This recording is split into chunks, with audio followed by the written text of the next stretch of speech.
Hey, welcome to Viking Preparedness. I am Pastor Joe Fox. You may have already seen the YouTube video I put up about exercise dark sky or black sky or whatever. I think it's black sky. If you haven't, let's go check it out. I really don't want to rehash that information here for you. I'm looking at my garden as we walk, and it looks like the onions need to get reseeded a little bit, some of them. Looks like that rain damaged them. I don't know if you can notice that or not. All right. Focus, Pastor Joe.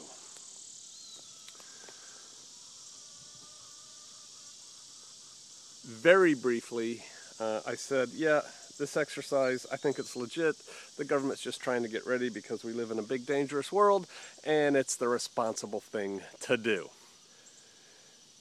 And you should get ready too. Let's get a little bit more specific, shall we? You need to take your preparedness for you and your loved ones seriously. You need to be prepared because, just take them off. Weird times, different times, hard times, bad times are coming. They're coming.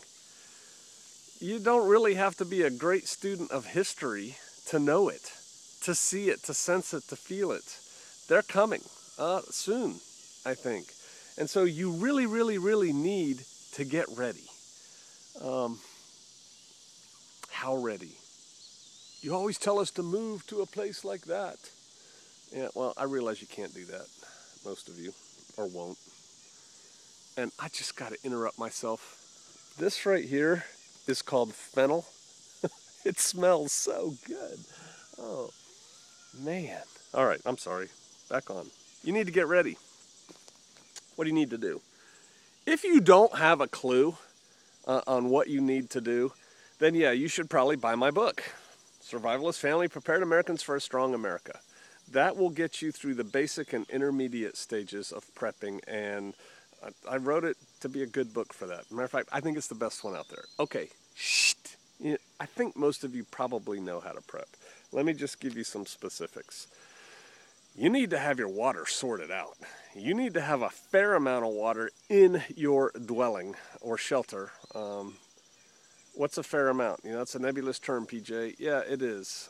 I would not feel comfortable with less than a month's worth of water, which is a gallon per person per day.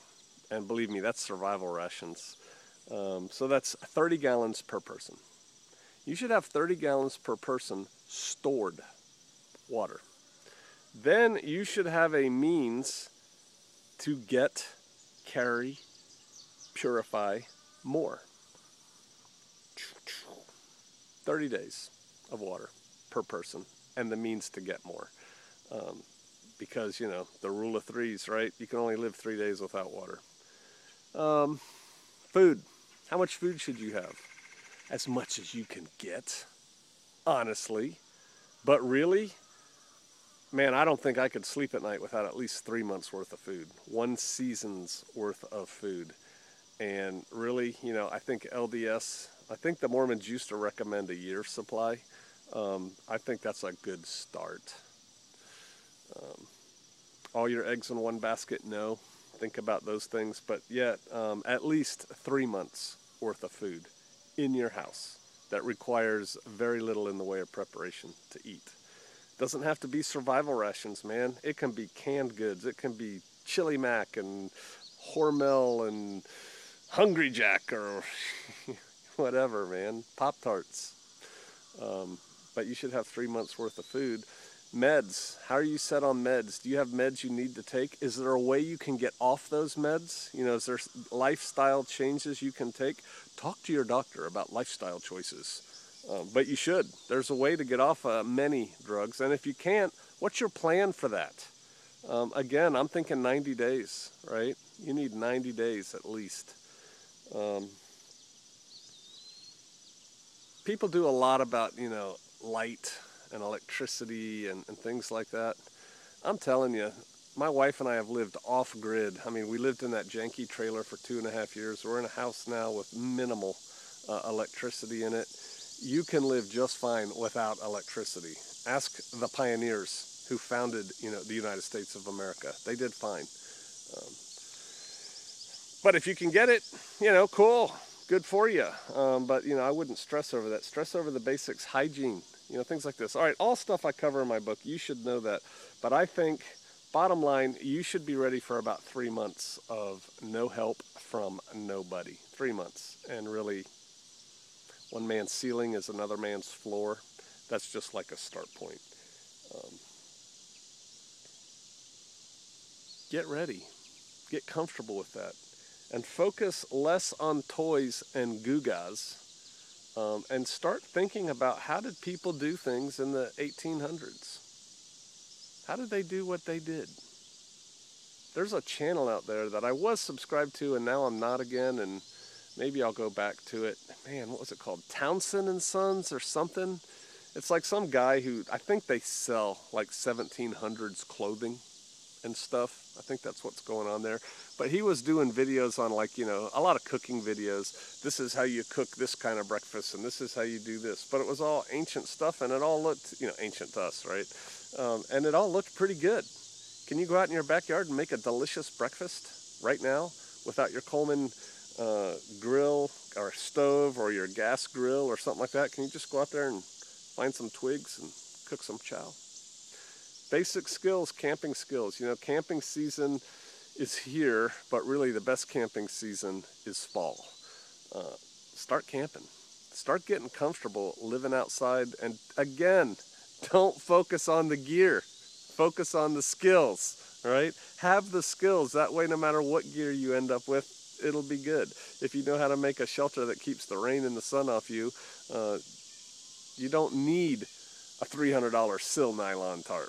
Hey, if you have one, awesome. But you don't need it. You could use a big piece of plastic or Tyvek off a construction site or something. Learn those basic skills. A book that helped me a lot is Tom Brown's Field Guide to Wilderness Survival. Man, I don't even know if that book is available anymore, but that's a cool book. Without too much of the New Age mumbo jumbo that he became famous for later. But that's a pretty good book if you don't have just basic outdoor wilderness survival skills. I'm thinking about having a wilderness survival class coming up this fall. I think I'm going to teach one of those and see how that goes for people. I'll probably put bushcrafting in the title because that's the trendy thing to call it right now. But basically teach people how to go out there without a whole lot and not be miserable but be comfortable. You know how those people, they love that little phrase, don't just survive, thrive. Whatever. I want to teach people how to be comfortable out here. Because if you can be comfortable out here, you can apply those principles to your house. People talk all the time about how, it got so cold and they didn't have any heating oil and people are in danger of freezing to death. That's ridiculous. If you're in your house, I don't care how cold it is, you're out of the rain, you're out of the wind. There's no need to freeze to death, right? And Tom Brown actually had a decent book called Tom Brown's Field Guide to City and Suburban Survival, where he basically took the principles of the Wilderness Survival Guide and applied them in a urban context. It was kind of cool. So there, if I was at High Prairie Acres in my library, I'd hold up those two books and show them to you. And again, I don't know if you can get them anymore. I have this horrible habit of recommending books that I bought for like either $1 used or, new for $7 to $15, and they end up being like $70 or $100. I don't know. Joel Skousen's Secure Home is like really expensive now. So, please see to your preparedness. Please get serious about it. And if you've already got that, and man, I'm hoping most of you do, right? You watch this channel. If you've already got your preparedness down, start talking plans. Start making plans for things that you're not ready for. Like, okay, we have this perfect survival retreat with wonderful gardens and animals and multiple sources of water. What if we have to leave here and never come back and we have like only 5 minutes notice? How are we leaving? Where are we going? What are we going to do? What are we taking with us? Start working those plans. As always, get to know your neighbors. Get to know your neighbors. If you don't already have a survival team, they're going to be your team when you show up. I mean, when the event shows up, they're there. They're not going anywhere. So get to know them. Start dealing with them. I'm in my garden and I'm seeing big peppers and things, tomatoes, and I want to get on it. Man, we grew all this passion fruit. I'm segueing now. We grew all this passion fruit and it kind of took over our garden. I showed you before videos of it. And my wife and I came out and picked a bunch of the ripe ones. They taste delicious. They taste really good. We put them through our juicer. We have this cool little, and it spits the seeds and the stems and the skins out one end and all the juice comes out another end. And so we made juice, and I was hot and tired, so I didn't try any that day. And then we put it in the fridge, and I tried it the next day because I read, and I know that we have some viewers from Oz and New Zealand, that they use a form of passion fruit juice for like a cocktail mix or something. And I said, I might try some of that with some Maker's Mark, see how it tastes. Kind of pretend I'm in Oz. I think that was a little bit too sophisticated of an accent for Australia. I've lost my Australian accent. I used to be able to do a good one. Anyway, so we did that. I left it in the fridge about 2 days and I tasted it. For me personally, it was thick. I don't like thick fruit juice. I just didn't like it. And so I had all these plans for all this passion fruit. It's fun to eat. I mean, it tastes good. It's a little bit of work to eat it. Certainly doesn't fill you up. I guess it has a lot of vitamin something in it, K or something. I looked it up. But yeah, a bit of a disappointment. But hey, prepping, right? I've got stored food of a couple different kinds, and we're trying to get to the point where we're producing all of our own food.